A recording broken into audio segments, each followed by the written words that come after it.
నాన్న ప్లీజ్ నాన్న, నేను ఈ పెళ్లి చేసుకో నాన్న, చదువుకుంటాను నాన్న.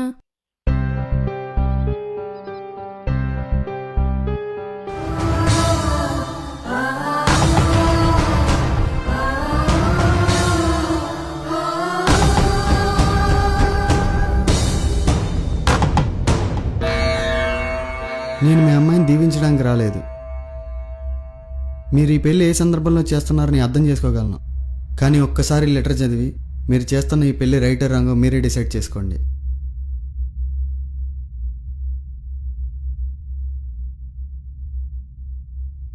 గౌరవనీయులైన మాస్టారు గారికి, మీ విద్యార్థి నర్మదా రాయనది. మా ఇంట్లో వాళ్ళు నాకు పెళ్లి సంబంధం కుదిర్చారు. కానీ నాకు ఇప్పుడప్పుడే పెళ్లి చేసుకోవాలని లేదు. బాగా చదివి పోలీసుని అవ్వాలన్న ఆశ నాకు బాగా ఉంది. మీరు స్కూల్లో పాఠాలు చెప్తున్నప్పుడు ఎందరో స్త్రీలు కత్తి పట్టి కలం పట్టి మగవాళ్లకు ధీటుగా చరిత్రలో నిలిచారన్నది విన్నప్పుడల్లా నేను కూడా చదువుకొని స్వశక్తితో ఉన్నతంగా ఎదిగి కష్టాల సుడిగుండంలో ఉన్న నా తల్లిదండ్రులను సుఖపెట్టాలని, వారికి మంచి జీవితం అందించాలని ఎన్నో ఊహించుకున్నాను మాస్టారు. మీరిచ్చిన స్ఫూర్తి, నేర్పిన సంస్కారం నన్ను ఇలా ఆలోచింపజేస్తున్నా. తెల్లవారితే కాయకష్టం చేసి బ్రతుకు జీవుడా అని ఇంటికి వచ్చే నా తల్లిదండ్రులు నన్ను చూసి మురిసిపోతూ నా గురించి బంగారు కలలు కంటారు. ఆ కలల్లోనే ఆనందాన్ని అనుభవిస్తున్నారు. పెళ్లి చేస్తే నా కూతురు భర్త నీడలో నూరేళ్లు చక్కని జీవితం అనుభవిస్తుందని, ఆడపిల్లకు అంతకంటే ఇంకేం కావాలని మురిసిపోతున్నారు. నా మనసులోని మాట చెప్పాలన్నా పొంగేవారి ఆశల మీద నీళ్లు జల్లటం కాదా మాస్టారు? వారి మాటకే తలంచుదామన్నా చట్టం వారిని కటకటాల పాలు చేస్తుందేమోనన్న భయం నన్ను వెంటాడుతుంది. అది నేను భరించలేను మాస్టారు. నన్ను కన్నందుకు వారికి శిక్ష ఎందుకు? ఆడపిల్లగా పుట్టడం నా శాపమా?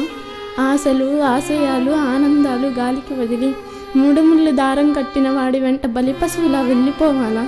నా తల్లిదండ్రులకి ఇక నేనేం చేయలేనా? పెళ్లి చేసుకొని భర్త, సంసారం, పిల్లలు అని ఎదగని జీవితంలో ఈతరాని లోతు నుండి ఒడ్డుకు చేరగలగటం సాధ్యమేనా? పండుటాకులైన తల్లిదండ్రుల గతి ఏమిటి? భయం వేస్తుంది మాస్టారు. నర్మదా నది ప్రవాహాన్ని తాకే రాళ్ళు శివలింగాలుగా మారి పూజింపబడతాయి తల్లి. నీవు కూడా నర్మదా నది వలె చక్కని జీవితాన్ని పొందగలవు అని దీవించారు, గుర్తుందా? కానీ దేవుడు దీవించలేదు మాస్టారు. ఇట్లు నర్మదా.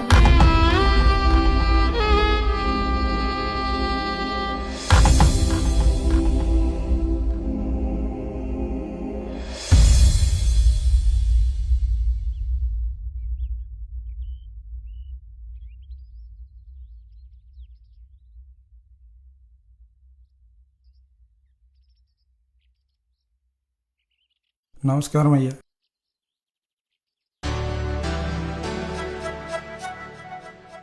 రామారావు గారు ఎలా ఉన్నారు? మీ దయ వల్ల మా కుటుంబం అంతా సంతోషంగానే ఉందయ్యా. నర్మదా ఎలా ఉంది రామారావు గారు? పెళ్ళికొచ్చి మీరే చూడండి అయ్యా. ఆ రోజు మీరు రావడం వల్ల ఈరోజు తండ్రిగా నేను గెలిచానయ్యా. నా కూతురు మీద మీ ఆశీస్సులు ఎల్లప్పుడూ ఇలాగే ఉండాలయ్యా. ఉంటానయ్యా.